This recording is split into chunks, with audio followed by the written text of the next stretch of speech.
તો આ તરફ ગાંધીનગરમાં દીપડાની દહેશત દેખાઈ છે। દહેગામ તાલુકામાં દીપડાએ 6 લોકોને ઘાયલ કર્યા, ત્યારે કડજોદરા ગામમાં દીપડો બન્યો છે આફત। હુમલો કરી દીપડો પાસેના ખેતરમાં સંતાયો હતો। વન વિભાગની ટીમ ગામમાં પહોંચી છે, ત્યારે દીપડાને પાંજરે પૂરવા કવાયત હાથ ધરાઈ છે। તો ગાંધીનગરમાં દીપડાની દહેશત નજરે પડી છે। દીપડાને પાંજરે પૂરવા હાલ કવાયત હાથ ધરાઈ છે। દીપડાએ હુમલો કર્યો હતો, ત્યારે 6 લોકોને આ હુમલામાં ઘાયલ કર્યા છે।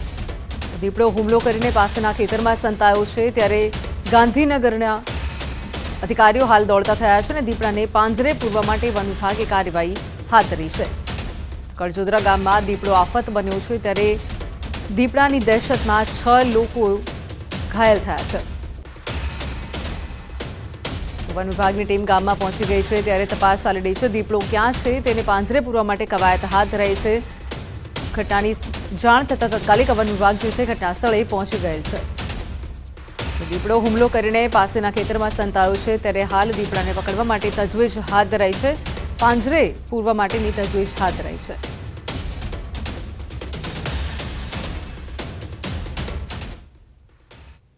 તો આ અંગે વધુ જાણકારી મેળવી અમારા સંવાદદાતા દીપિકા પાસે। દીપિકા જોડાઈ ગયા છે અમારી સાથે। દીપિકા, હાલ દીપડો જે છે તે હુમલો કરીને પાસેના ખેતરમાં ગયો છે, 6 લોકોને ઘાયલ કર્યા છે દીપડાએ। દીપડાની દહેશત ગાંધીનગરમાં જોવા મળી રહી છે, વિગતો શું છે?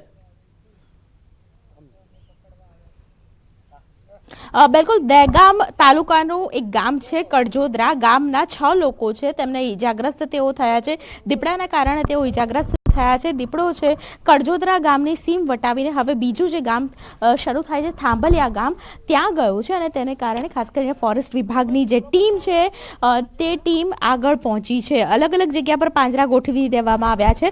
અત્યારે ખાલી સીમ જોઈ રહ્યા છો। આ સીમથી આગળ ખાસ કરીને દીપડો પકડવા માટે ફોરેસ્ટ વિભાગના તમામ લોકો છે, અધિકારીઓ પણ અહીં ઉપસ્થિત છે। તેઓ ખાસ કરીને અલગ અલગ જગ્યા ઉપર પાંજરું મૂકીને તેઓ કાર્યવાહી કરી રહ્યા છે। ઘણા બધા લોકો પોલીસ ડિપાર્ટમેન્ટ પણ અહીં જોડાયેલું છે। આપ જોઈ રહ્યા છો કે તમામ લોકો અહીં ખાસ કરીને દીપડાને પકડવા માટે જે તજવીજ સવારથી જે ઘટના બની તેને લઈને તમામ લોકો છે તે અહીં ઉપસ્થિત છે। શું નામ છે આપનું અને ઘટના બની ત્યારે તમે અહીંયા કેટલા વાગે પહોંચ્યા? લગભગ ઘટના અમને 9:15 સાડા 9ની આસપાસ અમને જાણ થયેલી અને હું રખિયાલ પોલીસ સ્ટેશનમાં એએસઆઈ વિષ્ણુભાઈ છું। અહીંયા તાત્કાલિક પહોંચી ગયેલા। દીપડાને અમે જાતે જોયેલો છે અને અહીંયાના 4 થી 5 માણસોને ઈજાએ પહોંચાડેલી છે। 4 થી 5 માણસોને ઈજાગ્રસ્ત, મતલબ એમાંથી કોઈ સિવિયર કન્ડિશનમાં છે? નહીં, એ ખબર નથી। ક્રિટિકલ કોઈ છે? ક્રિટિકલ હશે લગભગ, પણ અમને ખબર નથી અત્યારે હાલમાં। અચ્છા, અત્યારે શું પરિસ્થિતિ છે? વિભાગ અહીંના પાછળ છે અને દીપડો લગભગ અહીંથી 5 કિલોમીટર આગળ નીકળી ગયેલો છે। 5 કિલોમીટર આગળ છે, એટલે જો પકડવા માટે કેવી રીતે આપણે કામ કરી રહ્યા છે? ફોરેસ્ટની ટીમ અત્યારે હાલ એમના જોડે બધે પોજરું એવું બધું લઈને સાથે છે, નેટ બેટ બધું લઈને, અને એ બધા લગભગ 10-15 માણસો ફોરેસ્ટ તરફથી આવી ગયા છે અને એ બધા એમના પાછળ ફરે છે અત્યારે હાલ। બિલકુલ, તો 6 લોકો ઇજાગ્રસ્ત થઈ ચૂક્યા છે। ગામ જાહેરાત કરી દેવામાં આવી છે કે આવી રીતે દીપડો છે ગામની સીમની આસપાસ છે, એટલે ધ્યાન રાખવું જોઈએ। અને જે ગામ ખાસ કરીને આપ જોઈ રહ્યા છો કે આ જે જગ્યા ઉપરથી આ ભાઈ આવી રહ્યા છે બાઇક લઈને, આ જગ્યાથી આગળ જે આપ ગાડી પણ દૂરથી જોઈ રહ્યા હશો, તો આ જગ્યાથી આગળ ખાસ કરીને દીપડો પકડવાની જે તજવીજ છે તે હાથ ધરવામાં આવી છે। ગામની સીમ વટાવીને દીપડો આગળ જાય અને કોઈને ઇજાગ્રસ્ત ન કરે તે માટે અલગ અલગ જગ્યાઓ પર ખાસ કરીને ટીમ દ્વારા કાર્યવાહી કરવામાં આવી છે। 15 થી 20 લોકો છે, અલગ અલગ જગ્યા પર તેમણે પાંજરા ગોઠવી દીધા છે અને દીપડો પકડવા માટે પ્રયત્ન કરી રહ્યા છે। ચોક્કસ દીપિકા, સાથે જ અત્યારે આસપાસ લોકો કોઈ ત્યાં અવેલેબલ છે કે કેમ, કે તમામ લોકોની અંદર હાલ માહોલ કેવો છે? 6 લોકોને દીપડાએ ઘાયલ કર્યા છે, ત્યારે પરિસ્થિતિ કેવી છે હાલ?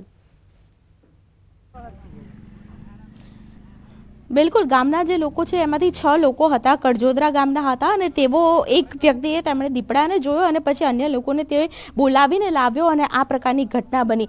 તેઓ દીપડાને પકડવા માટે પ્રયત્ન કરી રહ્યા હતા ગામ લોકો, અને તેને કારણે આ મોટી ઘટના અને મોટી હોનારત થવા પામી છે। કાકા, તમે ગામના છો? હા, ગામના છો। જે 6 લોકોને માર્યા, ઈજાગ્રસ્ત થયા, તો તે લોકો કોણ હતા?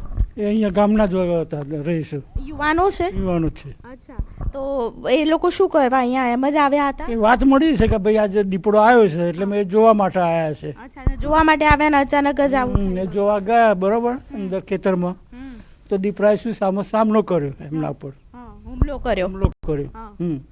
એટલે ઘાયલ કરે એ લોકો ઘાયલ કર્યા. અત્યારે ક્યાં છે એ બધા છે છ? એ દહેગામ જેવા કઈ મિશિકા હોસ્પિટલ કે છે ત્યાં આગળ લઈ ગયા છે બધાને. અચ્છા ભાઈ, અહીંયા આવો, નજીક આવો. તમે પણ ગામના રહેવાસી જ છો? ગામના રહેવાસી. અચ્છા, અહીંયા મતલબ તમે જાતે જોયેલું? જાતે બેન જોયેલું 7:30 સવારે 7:30. પાણી વાળતો વધારે. તો ત્યારે વન વિભાગને જાણ કરી દીધી હોત તો વહેલા ના આવી જતા? પણ કારણ કે હું ઘણી બધી પબ્લિક એના પાછળ હતી પણ કોઈના જોડે કોન્ટેક્ટ નંબર નતો. અચ્છા, DFO નો કોઈ કોન્ટેક્ટ નંબર ના. નહોતો. ફોરેસ્ટ વિભાગને કેવી રીતે જાણ કરી? ડેલિગેટ આવ્યા હતા એમને વન વિભાગને જાહેરાત કરી દે. બરાબર.